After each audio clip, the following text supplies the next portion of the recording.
How you doing, guys? This is Joe with LVV. So we're at a service call here in Lindenhurst, New York, and we got a Weather King unit right here. The customer says that the unit is just not producing any heat. So right when we turned it on, it would start up, and then it will cut right out. Normally that's a sign of a bad flame sensor. So what I did was I got my meter in series with the flame sensor, which is right there. Okay, so that one lead is going into our meter, comes out, goes into the spade plug that would initially go into the flame sensor, and then we take a look at the millivolts that's coming out of that there. Okay, so once a flame kicks on, it should create a millivolt, which should normally be around anywhere from 2.5 to say 4. And this one here is not doing that. So let me show you what's going on, and then we'll change it out. So inducer mode kicks on.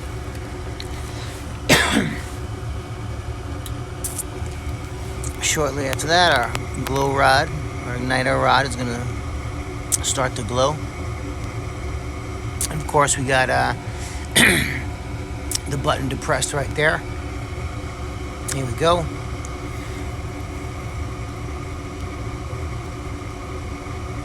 Once it kicks on, I want you to take a look at this here.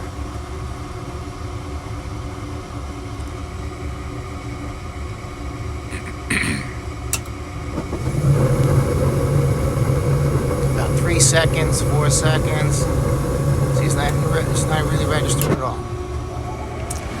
And then a good sign of a flame rod is that the fan kicks on. Okay, it gets rid of any exhaust or whatever. All right, whenever that blower motor kicks on right after, a lot of times it is the flame sensor.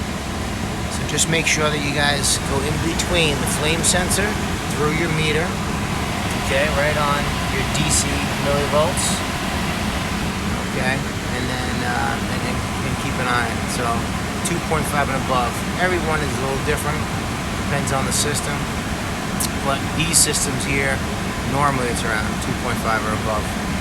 Anything below that's going to kick right off. Okay, I'm going to change it out and I'll show you the proper amount of millivolts that it's supposed to create to keep the unit on. And of course, this is a protection, so it's really not sensing any flame. So it doesn't want the gas valve to stay open and just dump gas into the space. It could be deadly. So if that doesn't show a millivolt, then it's going to tell the gas valve or the board to shut down that gas valve, so they're not dumping just virgin gas right into the house. Okay, so that millivolt is a safety protection against no flame. All right.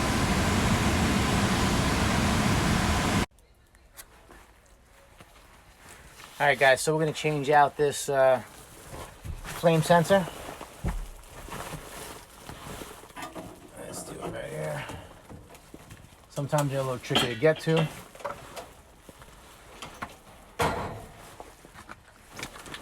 Taking them out sometimes is easy. Put them back in a little harder.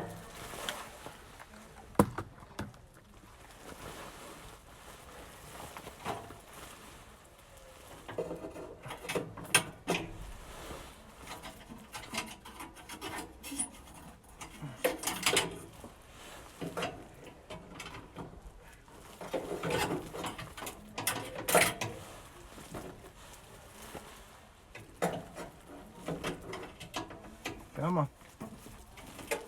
Let's go. There you go.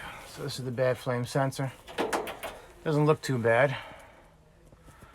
Sometimes you guys can clean them up and then put them back in, but they're cheap enough that change it out. Put a brand new one in there so you don't have to worry about it for a bunch of years.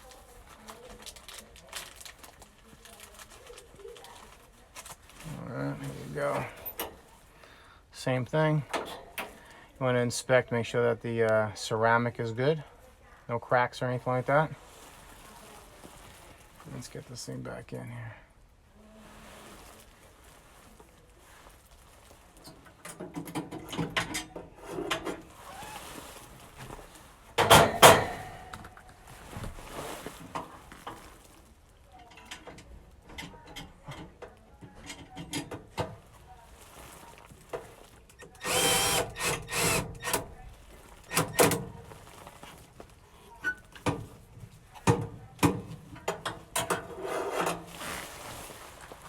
There you go. So basically get it in there, then use your screwdriver with the screw or a gun to get in the hole, and then you could just, from here, you just spin it around so it gets into the right position, you get the screw right in the hole. I was trying to twist it, but it wasn't working. So sometimes you just got to refigure out what you're trying to figure out. All right, guys, so now, all right, it's right inside there. You see?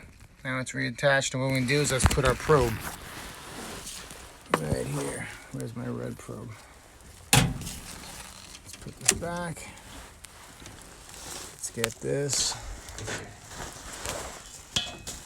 1 second, guys. Let me put you down for a second. Okay, guys, so we got our meter in series. Where are you? We got our meter in series right here. Right back there is the flame sensor. See right there? See how it's right in the middle of the flame? So your flame sensor comes out, goes into the meter, comes out of the meter, goes into the terminal that is going to eventually be plugged right into the flame sensor. So this is in series. And I remember when I didn't know what setting to put my meter on, but this is the setting right here. Okay, DC millivolts. All right, so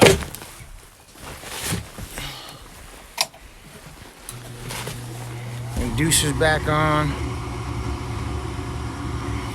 That's step 1, the purge. Then you have the glow rod, which is going to be number 2. Then the flame is going to be number 3. Then after that, the flame sensor is going to be step 4. As long as the flame is sensed, then it'll allow to keep that gas valve open right over here. Okay? If within 3 seconds it doesn't hit any flame, it's going to cut right out. You see that? You got the glow. Now it's going to be, gas valve is going to open. There you go. Now look at that, see? We got a 2.3, 2.4. And as it heats up a little bit, it gets even higher. So like I said, in between 2.5 and 3.5 is normal. So now we got a good flame here. We got a good sensing of the flame. And you see how it's at the bottom? So you got the glow rod here, right? The igniter. And then it wants to make sure you have flame all the way down at the bottom over here. So it starts here, right down. That's why the flame sensor is there. You want to make sure you have a flame throughout that whole chamber, okay? That's why the flame sensor is in the bottom. So you make sure you have a full flame. And as long as you got a flame sensor right there, let's see here, you got 3.7. So on average around 3.3, 3.5. And now your blow motor's running. We're all set. So remember, inducer motor 1, glow 2, flame 3, 4 is sense, and that goes back here. See how it says flame, and it's illuminated. That means it's sensing a good millivolt.